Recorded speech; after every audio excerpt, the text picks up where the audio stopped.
Hello student. In previous lecture we study the genetic material. In generally the genetic material present in two form, that means DNA and RNA.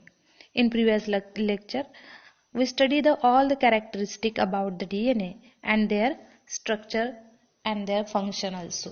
And today we are discuss about the RNA in details. RNA is nothing but the ribose nucleic acid. Like as a DNA, the RNA it has consist of a three component, that means pentose sugar, phosphate group and nitrogen bases. Nitrogen base मध्ये DNA मध्ये आपण thiamine, ॲडेनिन, guanine आणि cytosine अशा चार nitrogen bases DNA मध्ये सांगतो. तर RNA मध्ये थायमिनच्या ऐवजी युरॅसिल ॲज अ नायट्रोजन बेस म्हणून प्रेझेंट असलेला आपल्याला दिसेल. DNA पद्धतीनंच RNA it also consist of A polynucleotide chain. इथे आपल्याला हेलिक्स स्ट्रक्चर सिंगल स्टँडर्ड RNAचं दिसेल की ज्यामध्ये आपल्याला न्यूक्लियोटाइडचा सिक्वेन्स दिसतोय. फक्त DNA it is a double helix structure and RNA it is a polynucleotide chain. It is a single stranded chain. Next one, the RNA are of two type, genetic and non-genetic. म्हणजेच काय तर RNA हा heredity characters एका पिढीपासून दुसऱ्या पिढीला transfer करण्यासाठी मदत करेल. त्याशिवाय काही RNAs हे जेनेटिक मटेरियल ट्रान्सफर करण्यासाठी मदत करत नाहीत. म्हणून RNA चे दोन टाइप पडतील, जेनेटिक आणि non genetic RNA. In generally the RNA are of three types. तीन टाइप्सचे RNA असतील, mRNA, tRNA and rRNA. mRNA means messenger RNA, ribosomal RNA and transfer RNA. आता आपण हे तीनही टाइप्स इन डिटेल्स बघू. त्याच्या अगोदर RNAचं स्ट्रक्चर हे DNAच्या स्ट्रक्चर प्रमाणेच तयार होतं. म्हणजे ज्यामध्ये पेंटोज शुगर प्रेझेंट असेल. DNA मध्ये डीऑक्सीरायबोज शुगर असं म्हणतो आपण, म्हणजे ज्याचा chemical formula C5H10 and O4 असा राहतो की ज्यामध्ये ऑक्सिजन मॉलिक्युल्स कार्बन मॉलिक्युल्स पेक्षा एक लेस असेल. म्हणून DNA ला डीऑक्सीरायबोज असं म्हणलं जातं. तर RNA मध्ये रायबोज शुगर म्हणजेच C5H10 and O5 असं स्ट्रक्चरल मॉलिक्युलर फॉर्म्युला राहील आणि म्हणून त्याला रायबोज शुगर असं म्हणलं जाईल. त्याशिवाय याच पेंटोज शुगरला फॉस्फेट ग्रुप अटॅच राहतो आणि दुसऱ्या साईडला नायट्रोजन बेस अटॅच राहील. नायट्रोजन बेसमध्ये प्युरिन्स आणि पॅरामिडिन्स अशा दोन ग्रुप्समध्ये नायट्रोजन बेस काय असतील प्रेझेंट असतील की ज्यामध्ये सायटोसिन, ग्वानिन, ॲडेनिन अँड युरॅसिल असे चार नायट्रोजन बेसेस RNA मध्ये प्रेझेंट असतील. आता आपण RNAचं स्ट्रक्चर आणि त्याचे टाइप्स बघू. टाइप्स मध्ये in mRNA generally it is a single standard structure. इथे आपल्याला पहिल्यांदा एक सिंगल स्टँडर्ड स्ट्रक्चर दिसतंय की ज्याला आपण मॅसेंजर RNA असं म्हणतो. टोटल RNA मध्ये 3 ते 5% RNA हे मॅसेंजर RNAचं काम करतात. Messenger RNA is a linear molecule of nucleotide. पॉलीन्यूक्लियोटाइडची सिंगल चेन ही मॅसेंजर RNA म्हणून काम करेल. मॅसेंजर RNA मध्ये पॉलीन्यूक्लियोटाइड चेन मधल्या प्रत्येक 3 न्यूक्लियोटाइडचा काय तयार होतो, ग्रुप तयार होतो की ज्याला आपण कोडॉन्स असं म्हणतो. आणि या प्रत्येक कोडॉन्स पासून एक अॅमिनो ऍसिड सिंथेसिस होतं. हे इन डिटेल्स आपण पुढच्या चॅप्टर मध्ये बघणार आहे. त्यानंतर आपण रायबोसोमल RNA बघू. रायबोसोमल RNA it is nothing but the rRNA. It consist of 2 subunit. Single आपण इन डिटेल्स स्टडी केलेला आहे की ज्यामध्ये 2 सबयुनिट मध्ये लार्जर सबयुनिट आणि स्मॉलर सबयुनिट एकमेकांना जॉईन होतील आणि त्यामध्ये इट ऑल्सो रायबोझोमल RNA आतमध्ये आपल्याला सिंगल स्टँडर्ड RNA दिसतोय.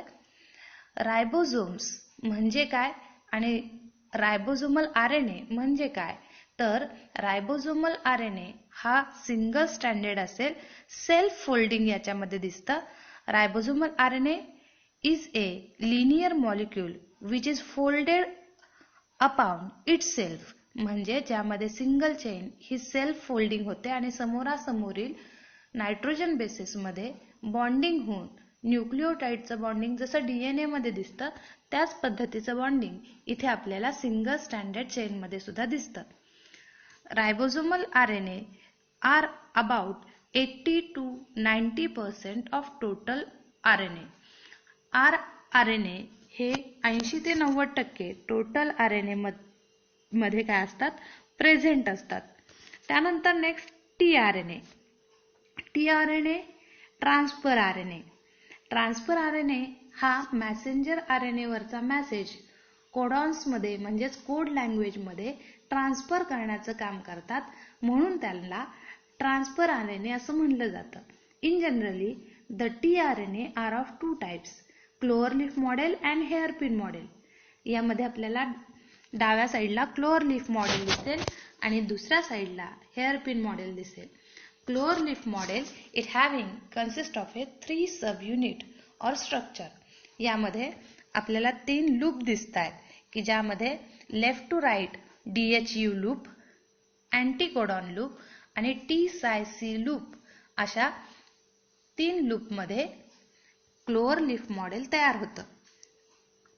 यामध्ये बेसलला असलेला अँटीकोडॉन लूप हा मॅसेंजर RNA वरती काय होतो, अरेंज होतो आणि खाली दाखवलेल्या 3 ट्रिपलेट हे मॅसेंजर RNA वरचे ट्रिपलेट्सची अँटीकोडॉन तयार करेल आणि 3' एंडला अमिनो ऍसिड सिंथेसिस होईल की ज्यामध्ये अमिनो ऍसिडची चेन ही प्रोटीन सिंथेसिस करण्यासाठी मदत करते. म्हणून ट्रान्सफर RNA हा mRNA 2 अमिनो ऍसिड सिंथेसिस और द प्रोटीन सिंथेसिस साठी मदत करणारा RNA आहे, म्हणून त्याला आपण ट्रान्सफर RNA असं म्हणतो. The transfer RNA are 10 to 50% of total RNA. Total RNA मध्ये 10 ते 15% हे tRNA प्रेझेंट असतात. त्यामध्ये tRNA मध्ये आपण 2 मॉडेल सांगितले. हेअरपिन मॉडेल आपल्याला खाली दोन्हीमध्ये अँटीकोडॉन लूप दिसतोय. Each tRNA can pick up a particular amino acid.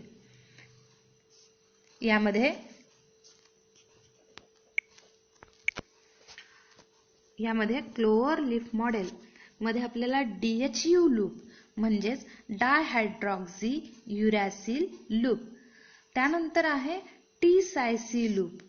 T-Cy-C loop amino acid binding site आणि खाली anticodon loop. That means it recognise side to the codon. mRNA वरती प्रेझेंट असलेले कोडॉन हे रीड करण्यासाठी tRNA चा क्लोअर leaf model काय करेल, मदत करेल. अशा पद्धतीने आज आपण RNA चे 3 टाईप आणि त्याचे थोडक्यामध्ये 3 डिस्क्रिप्शन बघितलं की ज्यामध्ये आपण म्हणलो RNA it is nothing but the ribosomal nucleic acid. They are of 3 types, mRNA means messenger RNA, rRNA ribosomal RNA, transfer RNA tRNA. Messenger RNA, it is a single stranded, it having a polynucleotide chain. It consists of a triplet form a amino acid in the form of codon and amino acid form a protein synthesis.